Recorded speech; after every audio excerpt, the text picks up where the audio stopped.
मैं रामनिवास शाचार्य श्री कल्याण राजकीय कन्या महाविद्यालय सीकर। आज मैं आपको रूसो की सामान्य इच्छा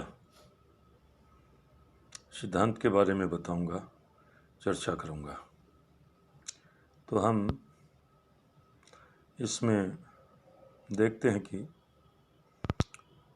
रूसो के राजनीतिक दर्शन का सर्वाधिक महत्वपूर्ण तत्व सामान्य इच्छा का सिद्धांत है। व्यक्ति समझौते द्वारा समुदाय के लिए अपनी शक्ति का जो परित्याग करता है, उससे उसकी व्यक्तिगत इच्छा का स्थान एक सामान्य इच्छा जनरल विल ले लेती है। रूसो ने सामान्य इच्छा की पृष्ठभूमि में यथार्थ इच्छा और आदर्श इच्छा में अंतर किया है, जो इस प्रकार से है। पहले हम लेते हैं यथार्थ इच्छा, जिसको एक्चुअल विल भी कहा जाता है, एक्चुअल विल भी कहते हैं। रूसो के अनुसार यथार्थ इच्छा मानव की इच्छा का वह भाग है जिसका लक्ष्य व्यक्तिगत स्वार्थ की पुष्टि हो और जो स्वयं व्यक्ति में केंद्रित हो। इसके अंतर्गत सामाजिक हित की अपेक्षा व्यक्तिगत स्वार्थ की प्रबलता होती है। तो एक्चुअल विल में क्या होता है कि ये मानव की, मनुष्यों की व्यक्तिगत स्वार्थ की पूर्ति करने वाली इच्छा होती है और जो स्वयं के बारे में स्वयं में केंद्रित होती है। इस इच्छा में सामाजिक हित की अपेक्षा अपने व्यक्तिगत हित हैं वो प्रमुख होते हैं, उनको लेकर ये चलते हैं। व्यक्तिगत स्वार्थों की प्रबलता होती है और इन सब को बहुत ही सुंदर शब्दों में डॉक्टर आशीर्वादम ने अभिव्यक्ति दी है कि यह व्यक्ति की समाज विरोधी इच्छा है। यथार्थ इच्छा है वह व्यक्ति की समाज विरोधी इच्छा है, क्षणिक एवं तुच्छ इच्छा है। ये संकुचित तथा स्वविरोधी है। ये आशीर्वादम साहब ने कहा है कि जो यथार्थ इच्छा है वो समाज विरोधी है, क्षणिक है और संकुचित है, स्वविरोधी और खुद के भी ये विरुद्ध, खुद का भी इससे कोई बड़ा हित होने वाला नहीं है। से करने को, मानने को कोई कुछ भी कहे तो ये इस प्रकार ये यथार्थ इच्छा है। दूसरी है आदर्श इच्छा, रियल विल। इस इच्छा के अनुसार मानव स्वयं के हित को सामाजिक हित का अभिन्न भाग मानता है। स्वयं के हित को सामाजिक हित का अभिन्न भाग मानता है तथा संपूर्ण समाज के हित को दृष्टि में रखते हुए विचार करता है। इस इच्छा में व्यक्तिगत स्वार्थ का सामाजिक हित के साथ सामंजस्य तथा व्यक्तिगत स्वार्थ पर सामाजिक हित की प्रधानता होती है। जो आदर्श इच्छा है, आदर्श इच्छा में जो कोई भी मानव है वह सामाजिक हित के साथ खुद को जोड़ता है सबके हित में अपना हित तथा संपूर्ण समाज के हित को दृष्टि में रखते हुए विचार करता है। वो जो कोई भी कार्य करता है, विचार करता है, तो उसमें सबसे पहले वो स्वयं के सामने पूरे समाज, संपूर्ण समाज को रखता है। और इस इच्छा में व्यक्तिगत स्वार्थ का या हित का सामाजिक हित के साथ एक सामंजस्य बैठाया जाता है, सामंजस्य बैठ जाता है। और सामंजस्य बैठना ही नहीं, इसमें सामाजिक हित है, उसकी व्यक्तिगत हित पर प्रधानता होती है। इसको प्रत्येक व्यक्ति स्वीकारता है। अर्थात जो कोई भी मैं काम करूं, वो सबसे पहले समाज के हित की दृष्टि से उपयुक्त होना चाहिए, उससे समाज को बड़ा लाभ होना चाहिए, समाज के लाभ के बाद में मेरा लाभ, क्योंकि मैं उस समाज का ही एक अभिन्न अंग हूँ, खास सदस्य हूँ। और इसी आदर्श इच्छा को डॉक्टर आशीर्वादम ने अपने सुंदर शब्दों में अभिव्यक्ति दी है।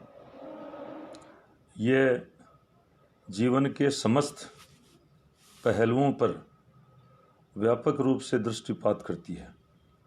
ये विवेकपूर्ण इच्छा है।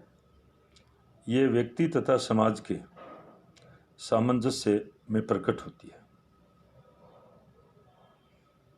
ये व्यक्ति के जो आदर्श इच्छा है, आशीर्वादम साहब कह रहे हैं, समस्त पहलुओं को लेकर चलती है और सारे समाज को लेकर चलती है।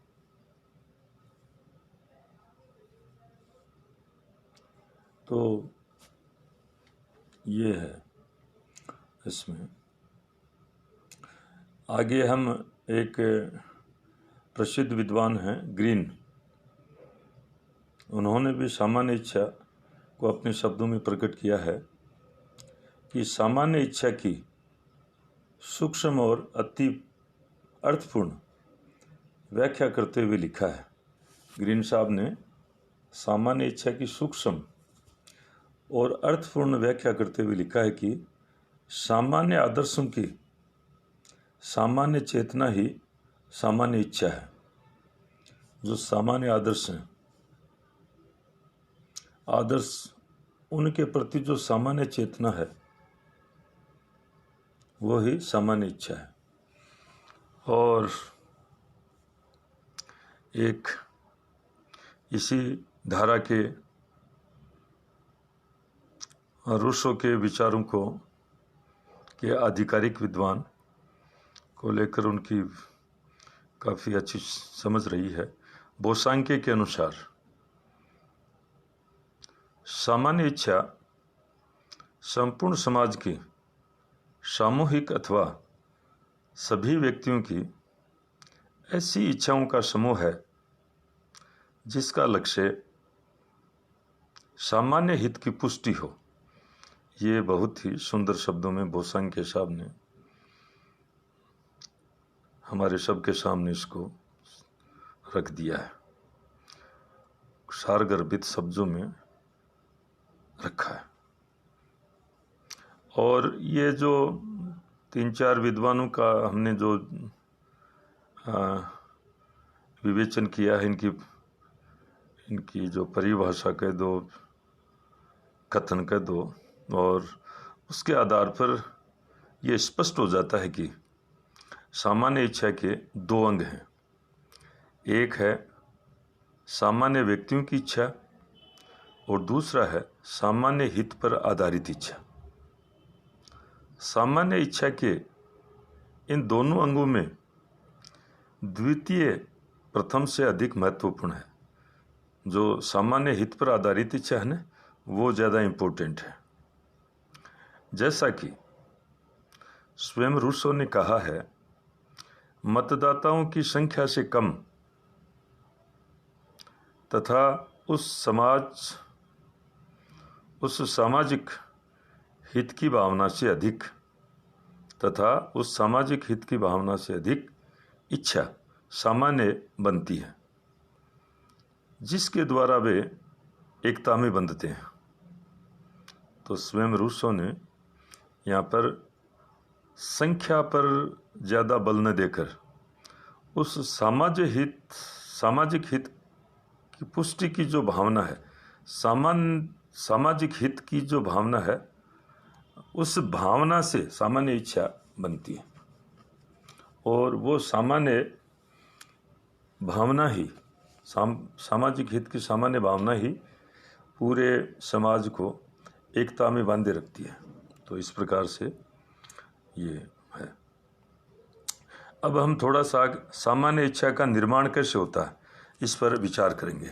तो इसमें हम इसको इस प्रकार से समझने का प्रयास करते हैं कि जब कभी जनता के सामने कोई प्रश्न उपस्थित होता है तो जनता का प्रत्येक या समाज का प्रत्येक व्यक्ति उस प्रश्न पर व्यक्तिगत दृष्टिकोण से विचार करता है। शुरू में उसका व्यक्तिगत दृष्टिकोण। ऐसा समाज यदि सभ्य और सुसंस्कृत है और उसमें नागरिकता की भावना है तो इन विचारों के आदान प्रदान की इस प्रक्रिया में व्यक्तियों की स्वार्थमयी इच्छाएं एक दूसरे की इच्छाओं को नष्ट कर देती हैं और इस प्रक्रिया के परिणाम स्वरूप सामान्य इच्छा का उदय होता है। पारस्परिक वाद विवाद के फलस्वरूप व्यक्तिगत इच्छाएं परिष्कृत हो जाती हैं और उनकी इच्छा का सर्वोत्तम रूप प्रकट होता है जो सामान्य इच्छा है। तो सामान्य इच्छा का निर्माण यही है, वो जो दोनों प्रकार की इच्छाएं हैं उनमें शुरू में व्यक्तियों के बीच में विचारों का आदान प्रदान होता है, विचारों में थोड़ी टकराट होती है, पर धीरे धीरे जो सामान्य हित से संबंधित, सामाजिक हित से संबंधित विचार हैं वो प्रबल होते हैं, उन प्रधानता होती है, लोग समझने लग जाते हैं। व्यक्ति स्वयं अपनी व्यक्तिगत इच्छा को छोड़कर सामाजिक हित की इच्छा के बारे में ज़्यादा सोचने लगता है, उसके लिए वो तैयार हो जाता है और आखिर में इस प्रकार से करते करते वो एक सामान्य इच्छा का जन्म हो जाता है। तो सार रूप में जो निकल कर आती है वो सामान्य इच्छा ही आती है, शेष वही बचती है। तो इस प्रकार से आज हमने ये विचारों का आदान प्रदान किया रूसो की सामान्य इच्छा को लेकर, और आपने ध्यानपूर्वक सुना, इसके लिए आपको बहुत बहुत धन्यवाद।